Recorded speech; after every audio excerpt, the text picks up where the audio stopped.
We're going to teach you the get up without a kettlebell first. We call it a naked get up, and that is a body weight get up, not with the clothes off. And then we're going to teach you how to do it with a shoe to give you some feedback. And then lastly, we're going to use a kettlebell. So we're going to start John on his back, and he's just going to start completely flat with his legs out. So from here, we're going to start with a right-sided get up. And when we say right-sided, that would be the hand in which you're holding the kettlebell. So we don't have a kettlebell yet, but we're going to walk through as if we're going to be teaching a loaded kettlebell get up. So he's going to take his right hand and place it right towards the sky. So go ahead and come on up. Now it's important that once we're here, that the shoulder stays down and packed. We don't want to be overreaching or shrugging. So we want to keep the shoulder connected. And what I can do is I can just pull on his hand lightly just to check the positioning. Now from here, we're going to have him bend his right knee. And this is the start position for the get up. Now, the first position is going to be called the roll to elbow. And essentially what we're going to do is he's going to use his right leg as a driver to help him roll up onto his left elbow. Now, when we do that, it's very important that this doesn't become a glorified crunch. We don't want our shoulders to crunch towards our hips, because when that happens, first of all, the leg's going to pop up and it's just not a smooth movement. So when he rolls to the elbow, he's going to drive with his leg. He's going to roll onto the left side of his hip and get right to this position. And this is the roll to elbow. Now, a couple things we want to focus on here. This is vertical. Imagine that there's a cup of water here or a heavy kettlebell. We want to maintain vertical for the duration of the drill. Also, the positioning of his elbow in relationship to his shoulder. We want his elbow directly underneath his shoulder. Everybody talks about the importance of holding the kettlebell, but the bottom arm is actually loaded with a percentage of his body weight. So it's very important that we stay stacked here, but we also stay stacked in that position. So we're going to have you come back down, and we're just going to let's do 3 roll to elbows, okay? So he's going to roll up, and then again, we're vertical here, and his elbow's directly underneath his shoulder. And we'll come back down, and you'll notice he's rolling onto his side a little bit, and he's coming back down. That's what we're looking for. So once he goes to the roll to elbow, now we're going to go to the elbow to the post position. So he's going to take his hand, he's going to place it onto the ground, and he's going to drive his hand into the mat, and he's going to rotate his fingers just a little bit backwards. Now, everyone is going to look different here. If you have very, very long arms, your hand's going to be further away from your body. If you have shorter arms, it's going to be closer. But we need to make sure that he's nice and stable at this position, because as we go through the next transition into the low sweep, we need to be nice and stable. So I'm going to keep you here for 1 second. I'm going to come back down to the elbow, and we're going to practice that little transition. We're going to basically corkscrew his hand into the mat, and he's going to drive his hand into the mat and be nice and stable through here. So you'll notice that little rotation of the hand is super important for health of the shoulder, but also for stability. Come back down one more time, bud. And then he's going to go right up to the post. Now, as he gets to the post position, he's going to have a little bit more of a vertical torso. We want to make sure that we're nice and vertical here. So we want to be solid here in vertical and solid through the post position.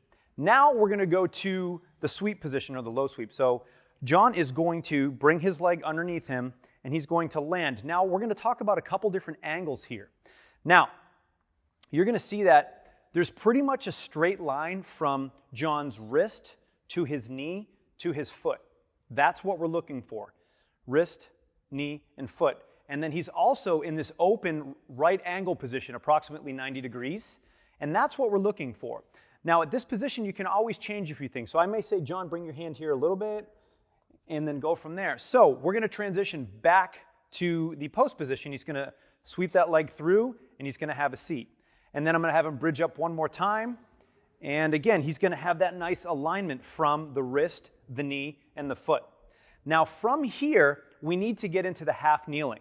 So I'm going to have John sit his butt back so he can transition into the split stance position or the lunge position. So John, you're going to go ahead and now just get the angles nailed down for your lunge. So he's going to reposition everything. Now at this position, this sets him up to go standing in the overhead position. So a couple things we're looking for.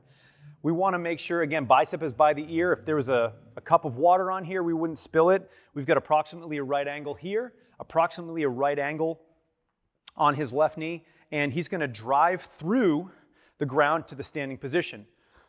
Once he's here, the kettlebell is in the overhead position. All right, this is halfway through the get up. Now we're going to reverse it. So John is going to take a big step back and he's going to land back to the deck. And again, we're back at that 90-90 lunge position.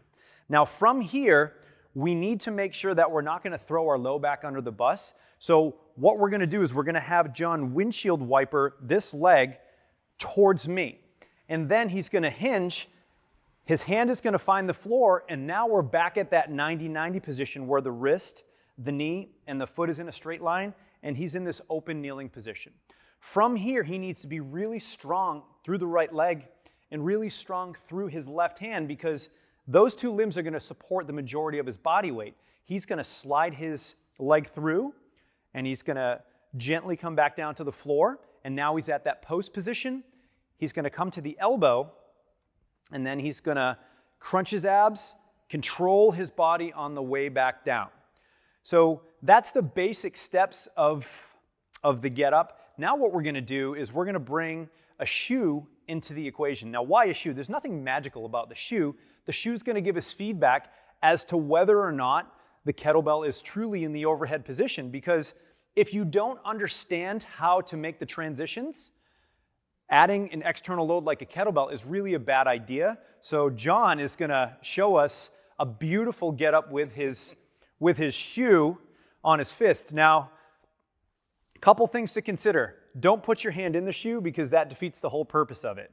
So from here, John is going to go through the positions, and I'm going to torture him a little bit, but he knows what to do here. So we've got the shoe in the hand. He's going to roll to elbow, and then look, a nice vertical position, elbows underneath the shoulder. He's going to go up to the post. John knows these transitions. Now he's going to basically bridge up enough so he can swing his left leg through. And then he's going to get into that position where his wrist, his knee, and his foot is in a straight line, and he's at that right angle. From here, he's going to sit into his hips, and then he's going to get upright and transition into that lunge position or that 90-90 split stance position. The weight is overhead, and John's doing a fantastic job of owning that overhead position. Now we're halfway through. He's going to drop step, control on the way down. Now he's going to windshield wiper this foot towards me so he can demonstrate a nice hinge to the ground. From here, we've got that nice alignment, wrist, knee, and foot, open 90-degree angle, and then he's going to slide his leg through, and he's going to gently land on the floor. He's nice and stable. From there, he's going to come back down to the elbow, and then he's going to control his way down. Now John is going to demonstrate this with the kettlebell. We're going to show you a couple different angles. So from here, John is going to be in the side-lying position. And you can't see it now, but his elbow is tight to his ribs. So from here, John's going to grasp the kettlebell with two hands, and then he's going to lie onto his back. He's going to bring the kettlebell with him. We don't want him to wrench his arm into this position. So he's going to come back, and then from there, he's going to press up into the floor press position. Now from here, I'm just going to have John do a basic get up at a pace that you're comfortable with, okay? So I'm just going to narrate through. So he's going to roll to elbow. Good. Then he goes up to the post. He bridges up enough to get into that transition. He sits into his hips. Then he goes into that vertical position. From here, he's at that 90-degree angle of his front and back knee. He stands up. The kettlebell is stacked overhead, biceps by the ear. He's got a nice drop step. Control. He's going to windshield wiper. He's going to hinge and find the floor. From here, he's going to sit his leg through. He's going to come down and slowly hit the ground, back to the elbow, and then control back down to the floor. Now, when he puts the kettlebell down and we move to the opposite side, it's super important that we don't bring that kettlebell over your face. Strong first, we always say, if you're not going to do it with a 48-kilo kettlebell, you shouldn't do it at all. So there's a couple different ways you can do it. You can basically pick it up and go the opposite side, or you can spin the kettlebell around your head. But let's do it from a different angle now so they can actually see the start position. Okay, so we're going to show you another angle.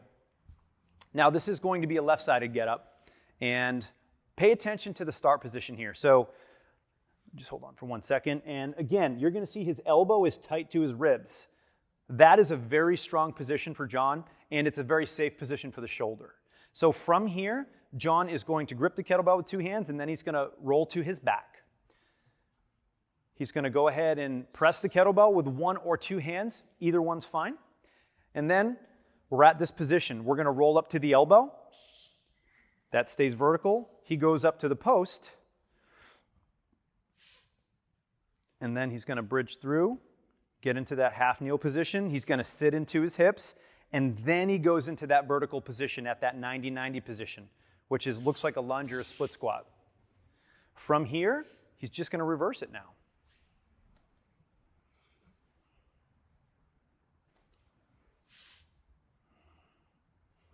Find the floor. He's going to sweep his leg through or sit through, come back to the elbow, and then he's going to come back down to the start position. As he brings the kettlebell down, he's going to roll back into the side lying position, and he's going to park the kettlebell safely. A couple things we want to focus on from a shoulder positioning, and let's get you to the roll to elbow position. And we want to make sure that we're just not shrugging our shoulders when we're into the elbow position or when we are into the post position. So let's get into the roll to elbow position for me, John. Without a kettlebell, yes. Just a couple quick tips here. Roll to elbow. Now, we want to be nice and solid through here. We want to make sure we're not shrugging. So show me a bad position, bud. This is not a strong or stable position. So we want him to pack his shoulder, actively push down. And that packed shoulder position, we're going to maintain through the way up and on the way down. He's going to come up to the post. And again, show me a bad position, bud. Bad and then good.